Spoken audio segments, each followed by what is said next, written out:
This is Roundhouse Radio at 98.3 in Vancouver. We are online at roundhouseradio.com. This program is called Impact. My name is Don Schaefer, and today we have Feri Dehdar, who's the Executive Director of the Cerebral Palsy Association in BC, and Lindsay Macleod, who is their Programs Without Limits Program Coordinator. I'd like to welcome you both. It's nice to have you. Thank you. So where do we start? Let's start with cerebral palsy and help me understand what it is. Cerebral palsy is one-time injury to development of the brain at birth up to age of 3. Right now, there are 10,000 people, over 10,000 people living with cerebral palsy in British Columbia. Cerebral palsy can affect speech, movement, coordination, walking, and could be anything. Do we know much about it? How is the medical community and how is research?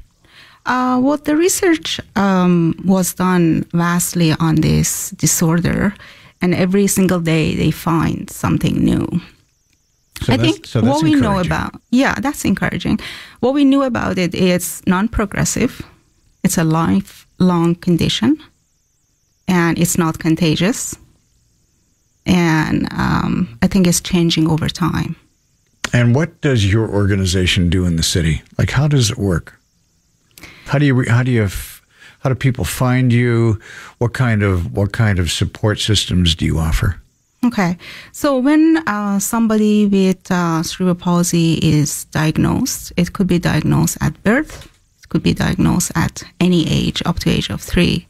Our organization is the first place to come for information. What we do is we provide information, support, and advocacy for people with this condition. So I guess the doctors would recommend to the families who to contact. To contact us. Sometimes they go directly to child development centers for therapies. There are different therapies that are prescribed for people with CP or children with CP. As I said, it's a permanent disability and affects movement. Right now, we know that 1 in 4 child or people unable to walk, 60% or over 60% have speech impairment. Over 20% are unable to speak, and over 80% experience chronic pain. So as the executive director, what's a day like for you? It's different.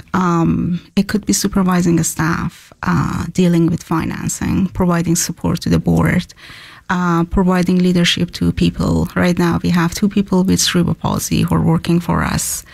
I'm dealing with programming. I'm dealing with fundraising and everything from A to Z, I think. So you're busy. I am busy. I guess the issue for you is the same as every other not-for-profit, that there's never enough money and there's more people that need help. That's correct. So how do you change that, or can it change? That can be changed by getting help from people, volunteers. We have. Volunteerism comes up so much as such an integral part of the process, regardless of the organization. Mm-hmm. Just reaching out to help. So, I think without volunteers, our programs alone would not survive. I think they're like a very integral part of the work that we do in the office and in the programs that we run all over the Lower Mainland and Victoria. And I think like just for the work that I do with the programs, it wouldn't be possible without them. So that's it's got to give you a nice feeling in your heart. Oh yeah, definitely. It's if most organizations are underfunded and there's more people that need help than they can support, the more volunteers and the more support you get from the community, it just makes the job a little bit easier. Yeah, absolutely. Which is kind of cool. Yeah. What is Programs Without Limits? Can you talk about that? Yeah. So Life Without Limits is what we base all of our work on. We want to create a life without limits for people with disabilities. So the programs that we run include things like dance, yoga, and art. And so we have a dance program in Victoria and also a yoga program in Victoria. And then we have 2 art programs, one in Burnaby, one in West Vancouver. And I think our goal is to always to be expanding.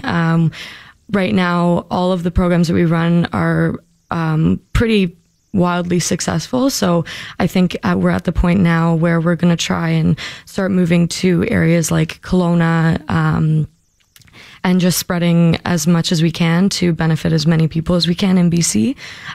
So the programs are inclusive, accessible, they're family friendly. We definitely encourage families and siblings to come, regardless of if they're able-bodied or not.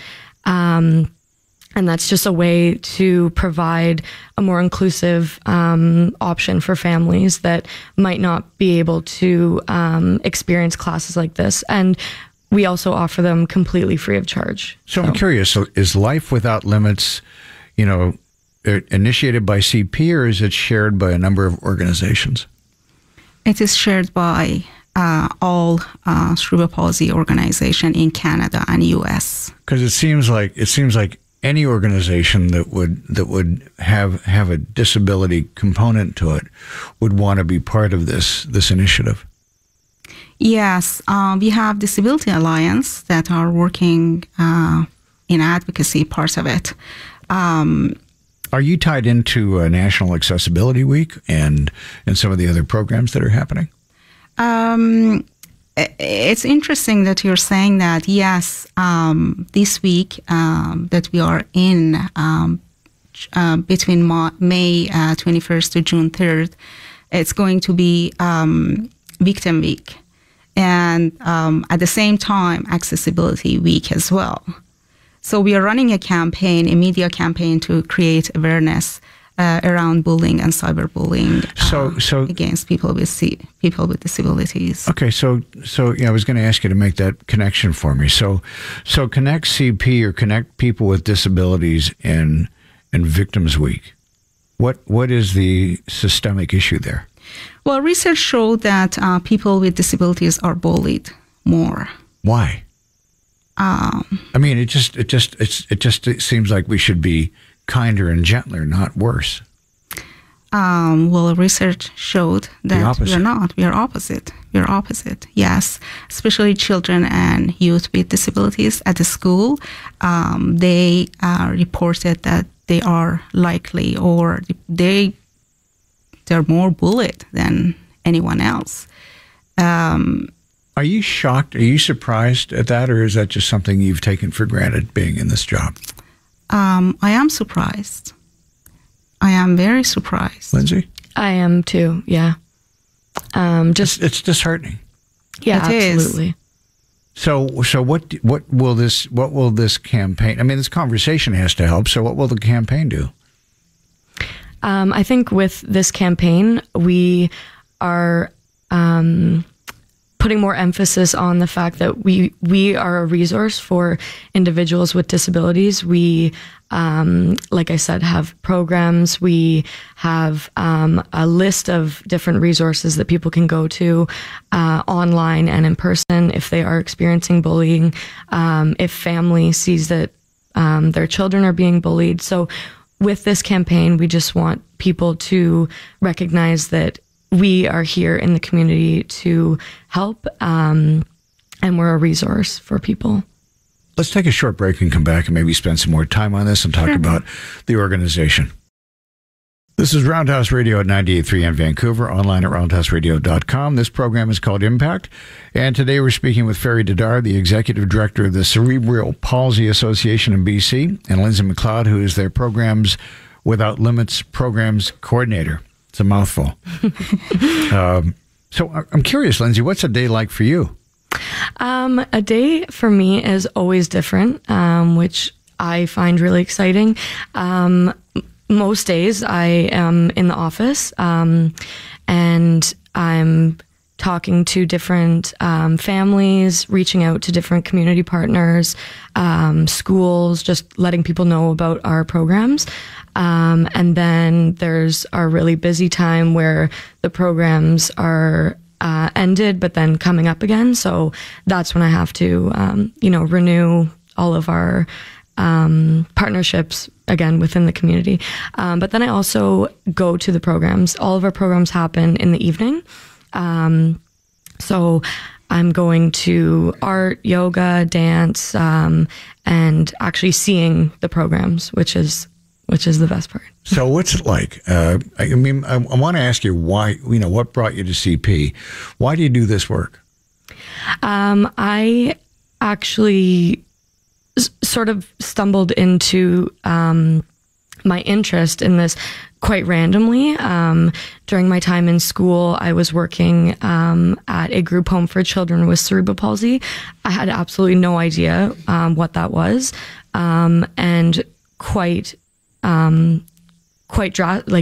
soon after I started there, I realized, this is where I need to be. This is what I want to do.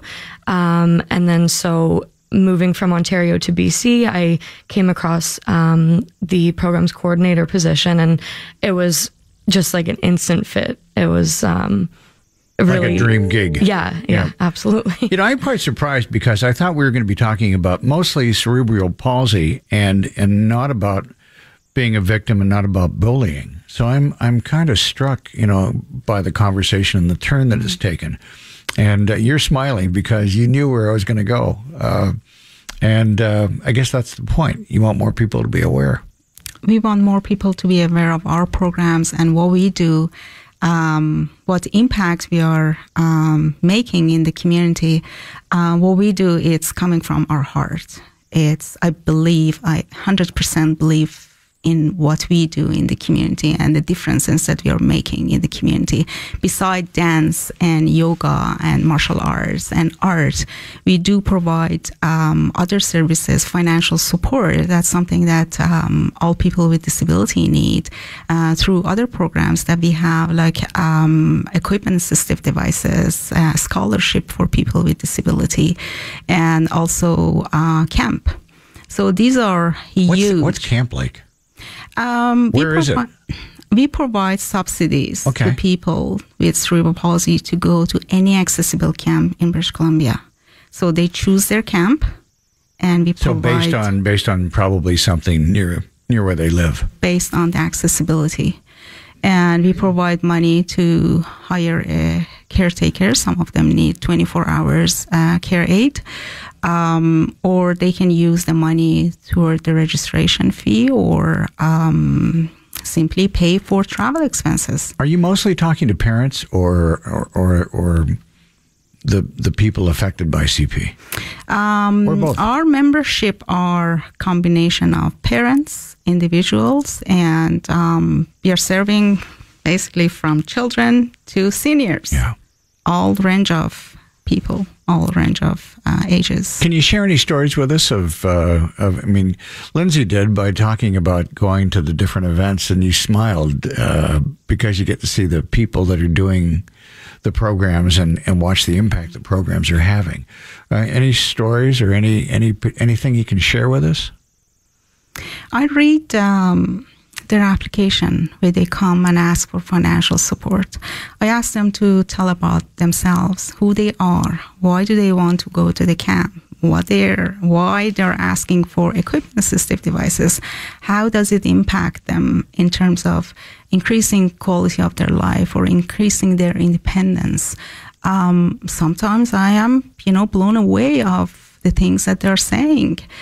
Recently, a gentleman in Cranbrook applied for a keyboard, adaptive keyboard. And I noticed that he has the same age of our organization. He was born in 1954, exactly when our organization was established. So And I noticed he mentioned that he is this keyboard gives him freedom. He uses it to talk to people online, and that's the only way of communication that he has, and that's the only way of reaching out. That's the only way of connecting with people. I think it's so powerful to be able to provide something that, we take it for granted. We have our smartphone talking to people. And you were able to help, which is pretty terrific. This is Roundhouse Radio at 98.3 in Vancouver. We're speaking with Feri Dehdar, who's the Executive Director of the Cerebral Palsy Association of BC, and Lindsay Macleod, who is their Programs Without Limits Programs Coordinator. In the final moments of the show, what are the most important messages or things that you'd like our audience to take away? I think in regards to our association, as well as the Victims of Crime Week that's happening right now, I think it's important to let people know, if they want to get involved in any way, we always have events going on, our programs as well. If they want to get involved, just reach out to us on our website, and we have a lot of people that volunteer with us and say it's really, life-changing for them and eye-opening. So life-changing, how so?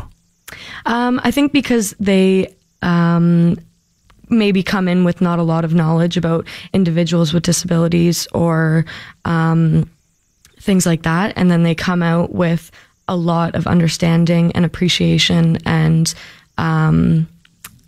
yeah. Okay, no, that's a good start. Feri? People with disabilities needs are same as you and I. We have basic need. We need education, we need jobs, we need love, friendship, we need all these things. So they are the same as us. We were talking about empathy earlier, which I thought was interesting. Yes, I think everybody needs to develop empathy in order to understand. So part of our program's focus is increasing awareness about cerebral palsy and other disability in the community. We have different events in the community. We have a Scotiabank Charity Challenge. It's going to be by end of June. I encourage everybody to, if they do 5K, half marathon, please join us. So it is a run, or is it a walk, or both? Both. Okay. Or if somebody has disability, can join us, and we'll bring your dog, bring your cat, and walk with us. That's we are promising that it's going to be a huge. So when is the event? It's going to be June 25th. And if we want to find out more information, we can go online to www.bccerebralpalsy.com. Okay. And select events. And we have gala, and we have a September that is happening in the month of September. And we thank you so much for support. If you're not able to contribute to our organization, please come and join us through volunteering. We always support and need more volunteers to work with us in the programs and also office work. I really want to thank you both for taking the time to come by. I've learned a lot, and I was surprised along the way. So it's a delight, and it's a real honor to have you here. And again, if people want to find you online, they go to www.bccerebralpalsy.com. All right. Thank you both. Thank you. Thank you.